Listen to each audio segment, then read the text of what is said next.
just firing up the link on whatever device you are, listening to us on the radio, you may notice that it's a good day as far as the marketing people over at the Guam Visitors Bureau, because they have a very, very favorable response from the community as far as their Vax to Win promotion. And we have former Governor Carl Gutierrez, the president of GVB, and Nadine Guerrero, the director of global marketing for GVB. So, Gov and Nadine, half a day, and congratulations on over 19,000 people, at least as of 7:30, having now registered for the promotion. That's a phenomenal number. Good morning, Jason. Good morning, everyone at KUAM, the link. Yep, Nadine is here with me.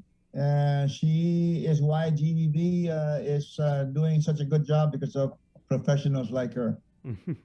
Nadine, I've known you for a while, and I've seen you guys do like a lot of different integrated marketing campaigns over the years, and obviously, the true metal of any marketing promotion is, one, how many people it registers, but then two, the number of people that actually participate and respond and engage and everything like that. So what are your thoughts on the fact that we're probably going to break 20,000 registrants for this campaign, probably before the top of the hour?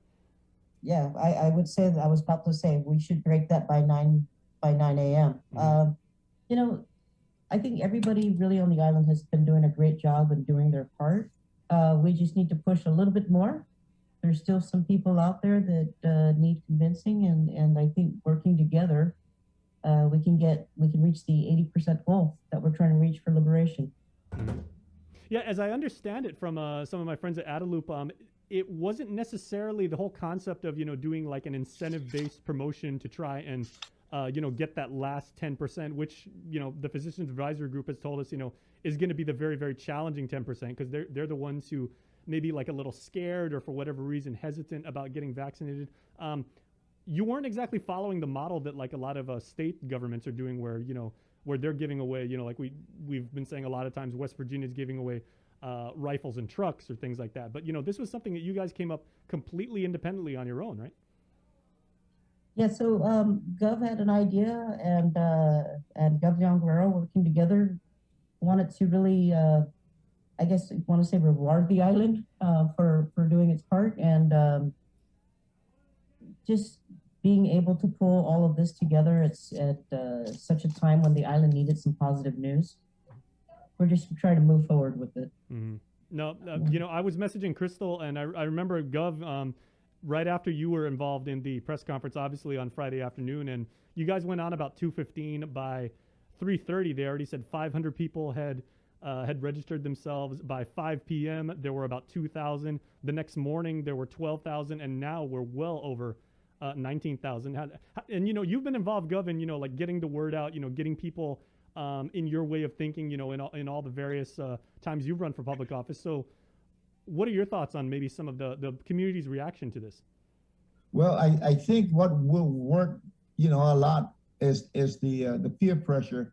People even in your neighborhoods, never mind just family pressure. Everybody next door is not vaccinated, and I think that a little bit of embarrassing people, to get out there and do it on a personal basis, as we have done to our neighbors. And I drove them to get their vaccination. It's just that it's out of sight, out of mind, out of whatever it is, that they're not thinking about it. And so as long as KUAM, the link, and different talk shows continue to remind the people that we're, as you're doing right now, Jason, you guys are hyping up the numbers. And I think it excites people themselves, and they probably want to be part of that number and that growing number. So we are advertising, we are marketing. That's what Nadine is doing. We are reaching out to the media locally, and also our partners at Chamber of Commerce and the Hotel and Restaurant Association. They are out there trying to do their best in promoting. Even as we put up our WTTC safe cards and say Guam Safe card on the restaurants. People are reminded that, it'd be a lot easier if we all get vaccinated. We tell the store owners to say that. We tell the hotelers to say that. The restaurateurs are saying that. So the more we talk about it, the more they'll realize that everybody around them is vaccinated, and they're not. Hmm.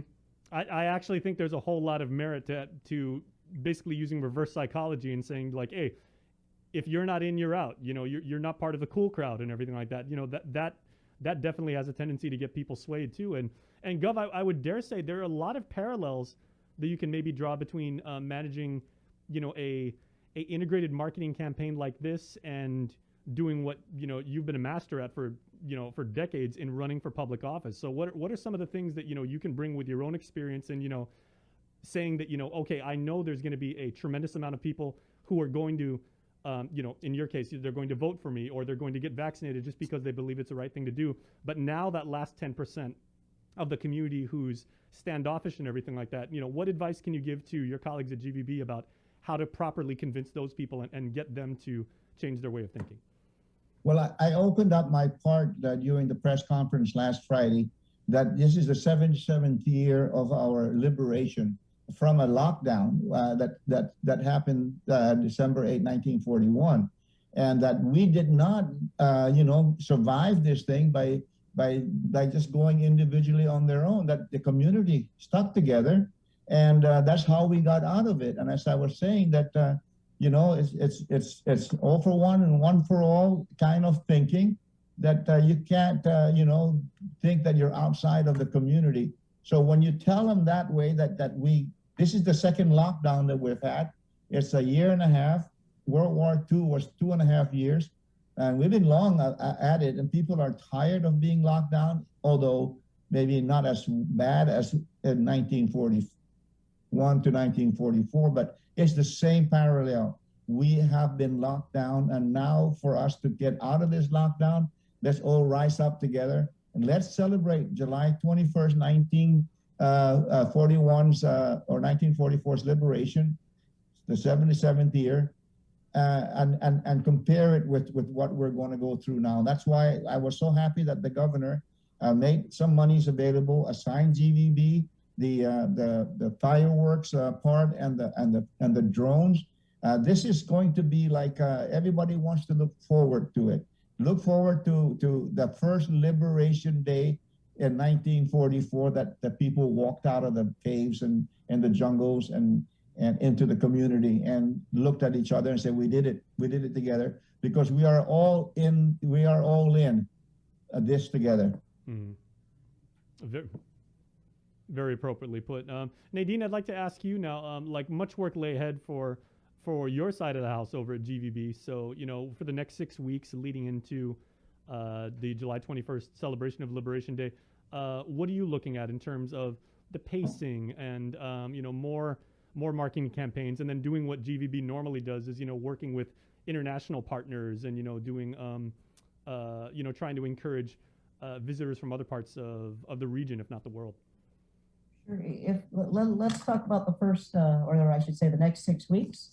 So every Wednesday, we're going to have a drawing for those who've been vaccinated and entered the contest.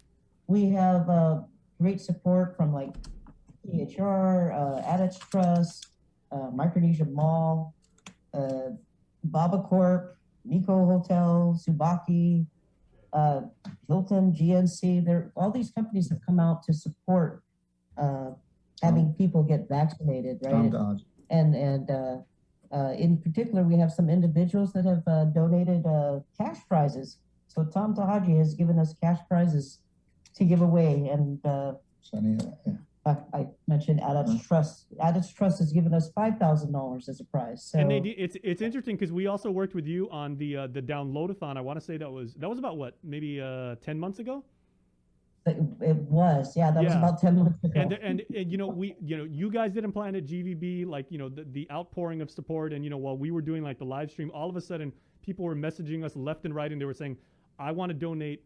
I want to make a cash donation if people would like download the app. I want, I've got jewelry I want to donate. I've got, clothes that I make and everything like that. So everybody was trying to do what we could. And at least from my perspective and everything, that was like Inafamalik personified. Exactly. It was a beautiful sight to see. As the program was going on, we were like, oh, we need to add that to this and make sure we get a winner for that. It was fantastic. And quite frankly, I have to say we're hoping for the same. we'll continue to do our reach out for prizes, and we're hoping that we can put together some really good packages, particularly for the kids, right? So unfortunately, with our rules, they can't win more than $1,000. So we want to make sure we maximize that $1,000 as much as possible, Right. With computers, iPads, or whatever we could find. Now, the $10,000 in the car, obviously, like that's the thing that like really draws everybody in. But there are a number of other prizes. Can you kind of break those down too? Sure. I was just talking about some of the stuff that people have, or the companies have given us. So, like for example, from PHR, we have 3 of their social membership cards, and 1 of their premium cards. We have from Spa Asylum, Premier Beauty and Spa Guam, we have a 60-minute massage. Graphic Center has even gotten involved. They're giving away some of their work. I think the Gov wants to win that massage. He was pretty happy when he said that, right, Gov? My arm is sore. You seem like you were cheering it on right there, Gov. We got a bunch of lunches and whatnot. And then for the cars, from AutoSpot, we have a Mitsubishi hatchback. From Nissan, we have a Versa. From Triple J, we have a Kia Soul. From Cars Plus, we have a Hyundai Kona. From AK, we have a Toyota Corolla. And from Prestige Auto, we have a Subaru Crosstrek. Wow. Now, and it doesn't cost you anything to enter. And you get vaccinated. And you need to know that as fair as GVB is, we got 1 car from every dealer on this island, at around $20,000 range. And that is phenomenal, just to see how each of the companies, but not surprising at all at the same time, how everybody would just say, like, you know what, GVB, I'm in. Tell me what I have to do, and tell me where to, drop off the car. Now, Gov, from your perspective and everything like that, as the overall, and the architect of the strategy on how we're going to handle, getting through the pandemic era, obviously you're already looking, past just the July 21st deadline and everything like that. And you've mentioned a number of projects that you've got. There's funding that you'll be receiving that you're going to use and everything. Can you give us a status update on how far we are with that project of turning Matapang Beach, I should say, into more of a is that like a public park, or like building up the facilities there? Well, first of all, they have been working on the layout and the design, and every day it changes. A lot of the people from the community come in to add their perspective on what they want to see: less buildings, more open space. And so our input here also is that let's just not design something without all the proper infrastructures that go into place in any growing community. For example, when you go out to anywhere there that they're supposed, you can put a klaxon, a bell there, so whether something's going wrong there, you can have a siren or whatever it is for alert. Bathrooms are not just going to be 2 sets of bathrooms, one for the women, one for the men, at 3 stalls each. But all along the walls there, you can put like a urinal bathroom where men and women can go, and have it all spaced out so there's no messing up of just one bathroom, but people can go easily. All those things are being put in place. How the ingress and egress, the fire department, the police, to get out there with their jet skis. And we're working closely with, right now, and for the time being, working with Parks and Rec and Rocky Alcantara to see if GVB can pick up 2 jet skis, and also something to like a forerunner for the lifeguards there. And so we're working that out, but the design's going on right now. And I think the most important thing about this Matapang project is the storm drain that leads from PIC all the way to Fiesta, and eventually from Fujita area coming back. We're going to fix it once and for all, because that ponding basin there at Matapang is like collapsing. So it sounds like applying like a really contemporary, cosmopolitan, modern approach while keeping with our traditional island values, and making sure that Matapang Beach is still that beautiful piece of sand and surf Yeah. that everybody loves for generations. And we have this, we saw from Hawaii and Waikiki where they hang these boats, these proas, these canoes, very efficiently. Instead of just laying them on the ground, you're actually putting them up on hoist. And they nest into a small area, and it works good. So we want to get the best and accommodate our paddle bowlers, our canoers, and really just get that place as the central Chamorro Matapang park where San Vittorius allegedly was killed. Mm-hmm. And we're going to heighten the cultural aspect of that park. We're going to have like a museum there, small museum, historical stuff that's going to be part of the whole process with somebody manning it all the time. Mm-hmm. And I'm sure, Gov, with your role as the permitting czar for the government of Guam and everything like that, you're well on top of making sure that all the paperwork is in place and all lined up and everything like that, so everything flows smoothly. And and if we do have a launch date for when we can get this thing done and everything like that, everything's going to be by the book, right? Yes, I have a small hammer, but Lieutenant Governor Justin Oil has a bigger hammer. I lean on him because there's a lot of unnecessary delays right now that's going on. We're cutting through that process, and hopefully in the next few weeks that we would have one kind of like the Federal Registry where they write out and tell all departments and agencies how to read a law so that only one reading can come out of it. Right now, all the laws with permitting and licensing are incongruent. And so hopefully the governor, the lieutenant governor can tell his or her directors that this is the way you read this law, just one way, and stop reading it your own personal way. Mm-hmm. Well, don't sell yourself too short, Gov, because the Carl Gutierrez toolbox still carries a hell of a lot of weight, like in our community for sure. Well, let me go back to Nadine and everything like that. So obviously your team too, and I go back to the fact that you guys have a lot of work. What's the tempo or the motivation of keeping your group focused on what you have to do? And I mean, I know obviously by nature of the fact that you guys are the visitors authority, you want to promote the Hafaday spirit, warm, inviting, hospitable, accommodating, and everything like that. But after the last year and having so many projects be delayed or canceled or completely pivoted and shifted and everything like that, from your vantage point, how do you make sure that everybody just stays focused on what we have to do and that we can achieve the mission? We have a great bunch of individuals here at the Bureau, and I gotta say, we all want to bring tourism back. We all just want to make sure that we do it safely, and that working with, I basically want to call a zero budget. We went from about 18 million to, GVB's total budget was 22, and then we went to 6 million, which basically left the marketing department with a little over $1 million just to maintain fees.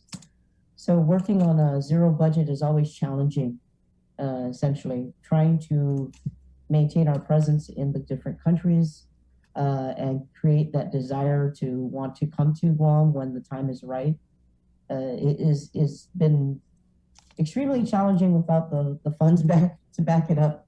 But with that said, because of the nature of the people of Guam, our messages have been simple and pure, where, give us a moment and get up and move. We're trying to move forward with everything. We got the Airbnb program coming on. Great support, great outpouring of desire to come to Guam to get vaccinated. I have a waiting list of about 100 people just waiting for the hotels to put their packages together. There's also other programs that we have coming up. Looking to the future, right? So one of the things that GVB, or Guam, I should say, is good at handling groups or incentive tours. We've been receiving inquiries for 2024 and 2025. So we're moving forward.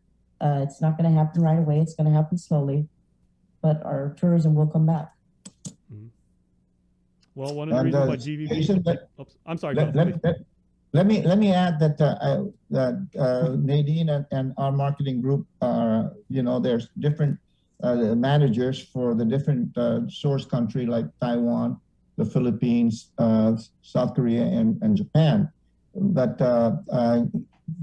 Korea seems to be the ones we're looking at right now to start flying in vaccinated tourists because they want to come here, and we're trying to set the protocol of how to accept and validate those vaccinations. But they're ready to come, and Jeju Air and others are already planning to start sending their planes in loaded with vaccinated tourists from Korea. Well, I got to tell you, as we let you guys go, I mean, we've been working with the both of you for way longer than just the last 15 months. But I mean, it is a very positive and encouraging thing to see from us in the media that like the two of you are now saying, we've got some optimism and that now we've got our strategy in place and we're going to start executing this rather than like the last year. It's like, we tried to put a plan together, and I could just see with the both of you, it was frustrating because we had to keep, again, stalling things, changing things because we didn't know what was going to happen one day to the next and everything. So I think obviously GVB is as successful as it is because they've got a really strong leadership team, and the two of you are certainly a major part of that. And now it's made easier by the governor signing on. She's the one that's really now on top of it. She has given a renewed focus on getting the economy going right now. All right. Well, former Governor Carl Gutierrez and Nadine Guerrero at the Guam Visitors Bureau. Thank you much for your time. Congratulations again. Or Nadine, do you have a specific number for where we are right now with the vaccine? I just know the 19,100, but hopefully, like I said, we're probably going to hit 20 by 9 o'clock. I don't have that number yet. Okay, well, let's just call it an even 20, but in 2 minutes from now. So it's going to be I think that's a fair assessment to make. But everybody is participating in this, so thank you very much, and have a wonderful day, both of you. Thank you, Jason. Thanks for promoting Airbnb. All right. So just go. Bye-bye.